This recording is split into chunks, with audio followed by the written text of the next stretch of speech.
Surgery दिवस आहे 15 जुलैला, काय म्हणणार तुम्ही, सांगा सविस्तर.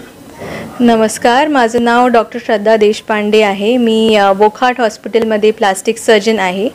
15 जुलैला विश्व प्लास्टिक सर्जरी डे आहे आणि या पर्टिक्युलर दिवशी आम्ही सगळे प्लास्टिक सर्जन्स प्लास्टिक सर्जरीबद्दल जनजागृती करण्याचा प्रयत्न करतो आणि आज पण आपण त्या बाबतीतच काही प्रश्नांची उत्तरं देणार आहे.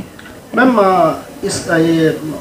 प्लास्टिक सर्जरी आणि कॉस्मेटिक सर्जरी हे काय वेगळे आहे का, त्यांच्याबद्दल सांगा. हो, तर हा एक खूप इम्पॉर्टंट क्वेश्चन आहे, कारण की बराचदा हा गैरसमज असतो की प्लास्टिक सर्जरी म्हणजे फक्त सुंदरताची सर्जरी आहे. पण बऱ्याचदा आपल्याला ॲक्सिडेंट होतात किंवा बर्न्स होतात किंवा इवन कॅन्सरचे पेशंट्स जे असतात त्याच्यामध्ये पण आपण प्लास्टिक सर्जरी करतो.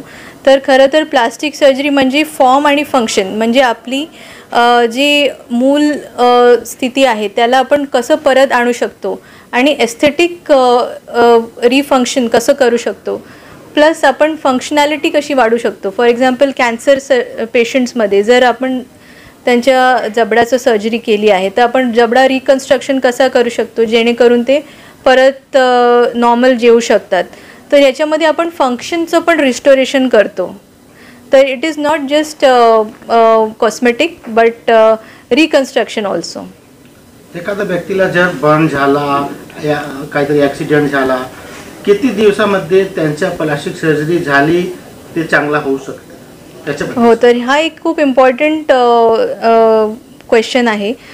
बऱ्याचदा आपण बघतो की काही ट्रॉमा झाला आहे किंवा काही बर्न झाला आहे तर पेशंट आमच्याकडे खूप उशिरा येतात आणि त्याच्यामध्ये ऑलरेडी स्किन कॉन्ट्रॅक्चर झालेला असतो, म्हणजे स्किन ऑलरेडी खूप डॅमेज झालेली असते, जेणेकरून मग त्याला आपण सुधारण्याचा प्रयत्न करतो पण ते खूप डिफिकल्ट होऊन जातं. तर त्या बाबतीत हे मी एक संदेश देऊ इच्छिते की जर तुम्हाला बर्न झालं आहे किंवा तुम्हाला टेंडिन इंजुरी किंवा नर्व इंजुरी झाली आहे तेव्हा तुम्ही लवकरात लवकर प्लास्टिक सर्जनच्या संपर्कात यायला पाहिजे, जेणेकरून लवकरात लवकर तुमची जी फॉर्म आहे ते आम्ही परत रिस्टोअर करू शकतो. विश्व प्लास्टिक सर्जरी जे सुरुवात झाली होती 2011 पासून, आता किती मोठी झाली आहे इंडियाची व्यवस्था आणि प्लास्टिक सर्जरीचे जे सगळे उपकरण आहे. राईट, त्याच्याबद्दल सांगा. डेफिनेटली आय थिंक मागच्या 2 डेकेड्समध्ये प्लास्टिक सर्जरीची एक्सपोनेन्शियल ग्रोथ झाली आहे इंडियामध्ये. आधी आपण बऱ्याचदा ऐकायचो की इंडियाचे पेशंट्स बाहेर जातात कॉस्मेटिक सर्जरी करायला, पण आजकाल बाहेरच्या कंट्रीजमधून इंडियामध्ये पेशंट्स येतात आहे.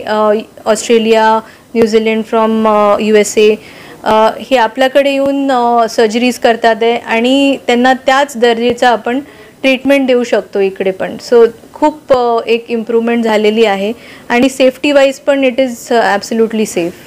एखादा पेशंटला, एखादा दर्शकाला तुमच्यासाठी संपर्क करायला आहे, कुठे संपर्क करायचा त्यांच्या उपचारासाठी, त्याच्याबद्दल सांगा कसं करा. मी वोखाट हॉस्पिटलमध्ये as a full time consultant आहे मुंबई सेंट्रलला. तर आपण आपले कॉन्टॅक्ट नंबर्स देऊ शकतो इकडे आणि जर तुम्हाला काही डाऊट्स असतील, काही विचारायचं असेल तर तुम्ही ईमेल पण करू शकता आम्हाला and we will be happy to help you.